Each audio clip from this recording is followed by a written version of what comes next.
Assalamualaikum warahmatullahi wabarakatuh. Peningkatan kemandirian belajar peserta didik menggunakan model pembelajaran numbered head together. Ya, baik.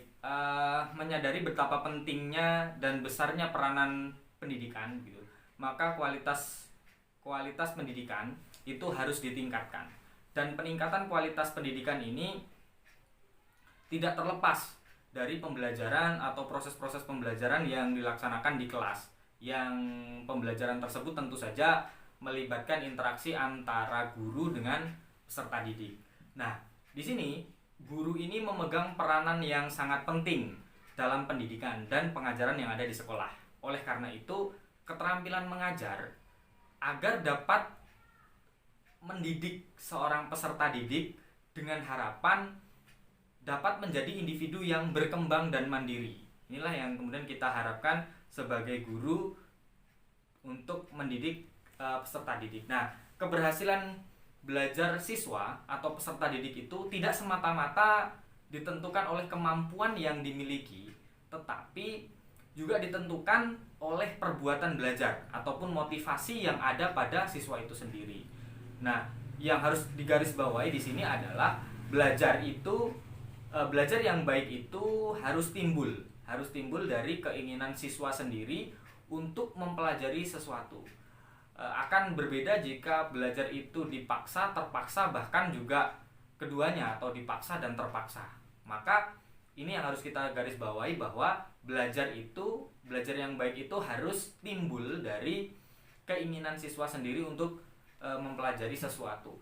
Nah, hal ini dapat dilakukan apabila siswa itu memiliki kemandirian belajar. Jadi mandiri, keinginan dari siswa sendiri untuk belajar. Nah, seperti yang diungkapkan oleh Benson bahwa kemandirian siswa atau kemandirian belajar siswa itu adalah kemampuan untuk mengawasi pembelajarannya sendiri. Jadi siswa ini sudah bisa mengukur bagaimana dirinya itu harus belajar. Dan belajar itu adalah sebuah kebutuhan. Sama ketika kita makan, bahwa yang butuh makan itu kita, gitu. Bukan kemudian kita harus disuruh, dipaksa ataupun terpaksa melakukan itu.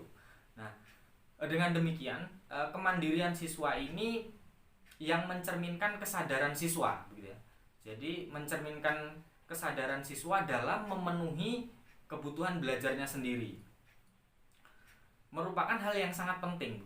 Artinya kemandirian belajar yang ada dalam diri siswa ini merupakan hal yang sangat penting dan harus dimiliki oleh setiap siswa dalam meningkatkan hasil belajarnya. Saya yakin Bapak Ibu semua sudah tahu begitu. Artinya akan seperti apa begitu ketika seorang siswa itu sudah sadar dan sudah tahu bahwasanya belajar adalah kebutuhan yang mereka harus penuhi, bukan lagi disuruh, dipaksa ataupun terpaksa. Nah, namun begitu ya, prasurvei yang sudah kami lakukan begitu di SMP Negeri 1 Seputih Agung itu menunjukkan kemandirian belajar siswa itu masih rendah. Rata-rata capaian indikator kemandirian belajar yang ada di SMP Negeri 1 Seputih Agung itu hanya sekitar 14% gitu.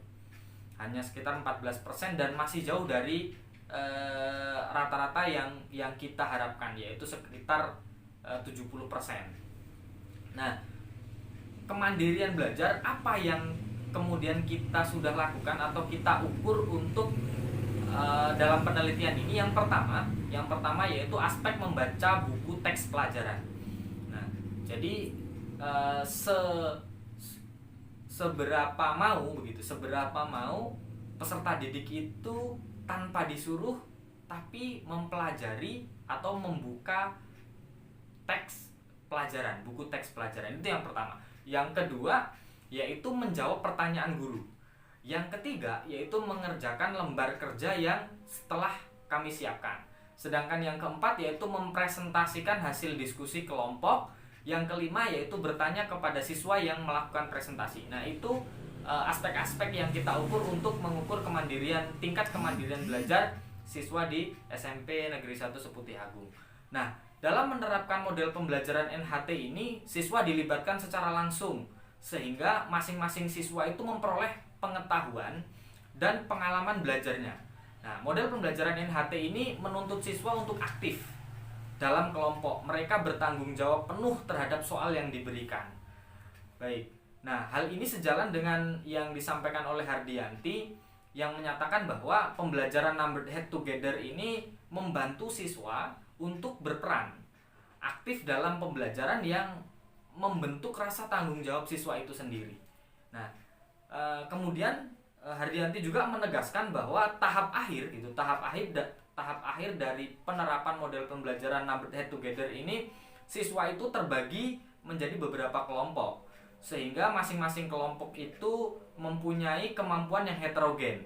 Nah, siswa yang berkemampuan rendah itu dapat bertanya dengan siswa yang berkemampuan tinggi, sedangkan siswa yang berkemampuan tinggi itu lebih dapat memahami konsep gitu, lebih dapat memahami konsep yang diajarkan, juga bisa memberikan bantuan kepada siswa yang berpengetahuan rendah. Nah, apa saja sih tahap-tahap numbered head together ini sehingga dapat meningkatkan kemandirian belajar siswa? Yang pertama yaitu penomoran. Jadi guru itu memberikan penomoran kepada setiap peserta didik dalam setiap kelompok. Jadi dalam setiap kelompok itu diberi nomor 1 sampai sekian, begitu juga dengan kelompok yang kedua diberi nomor yang sama 1 sampai sekian. Itu yang pertama. Sedangkan yang kedua yaitu pengajuan pertanyaan atau questioning.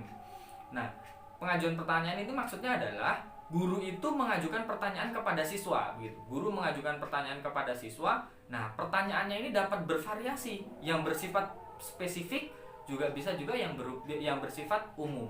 Nah, setelah pengajuan pertanyaan, maka peserta didik itu diberikan kesempatan untuk berpikir, sehingga dalam satu kelompok itu bisa jadi melakukan diskusi dan saling bertukar pikiran.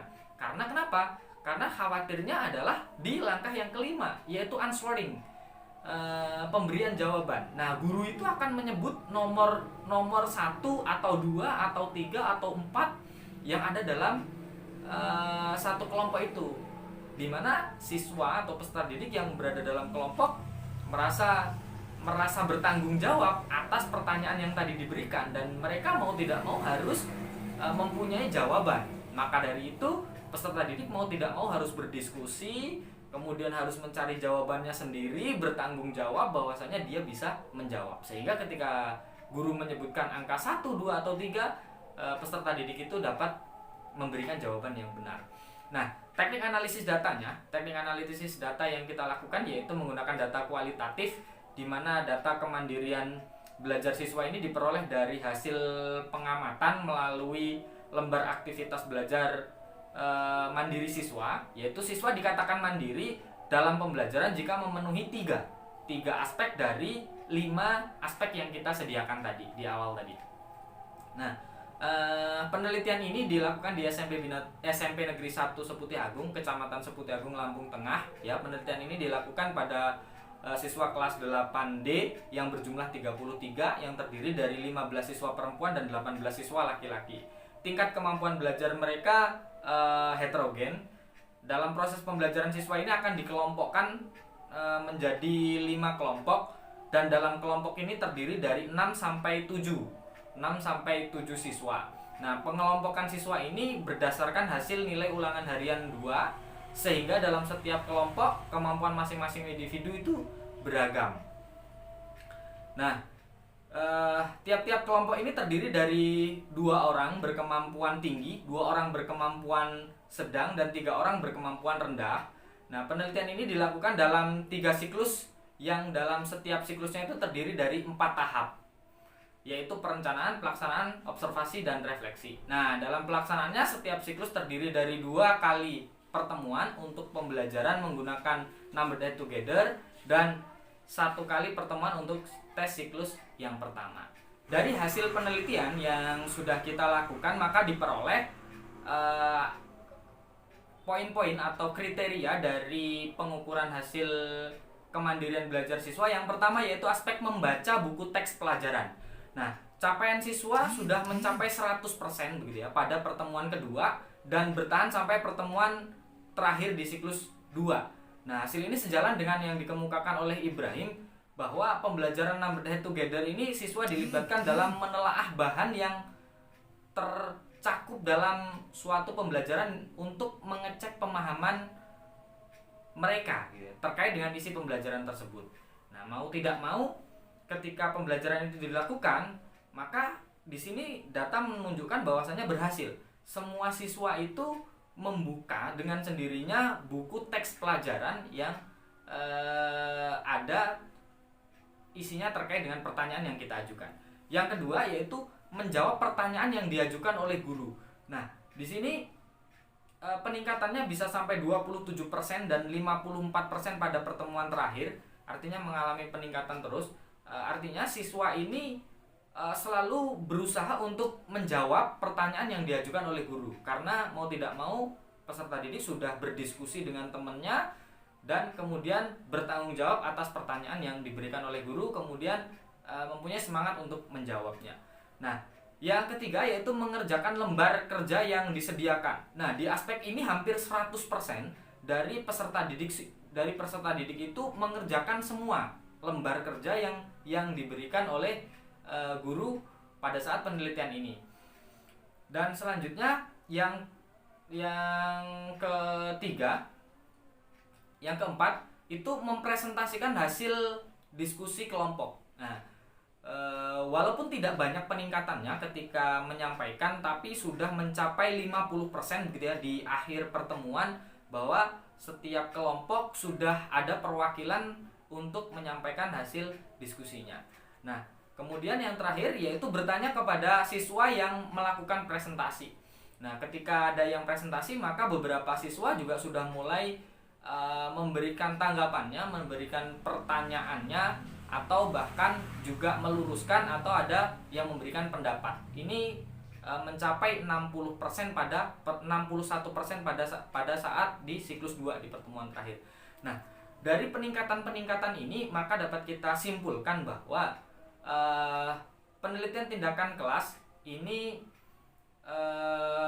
bahwasanya penerapan model pembelajaran number head together ini dapat meningkatkan kemandirian belajar siswa. Nah, penerapan model pembelajaran number head together ini dapat meningkatkan kemandirian belajar siswa kelas 8D ya di SMP Negeri 1 Seputi Agung. Hal ini dapat dilihat dari peningkatan rata-rata presentasi kemandirian belajar siswa itu pada siklus 1 dan siklus 2 40,6% di siklus 1, kemudian di siklus 2 mencapai 66,3%. Nah, peningkatannya itu sebesar 25,7%.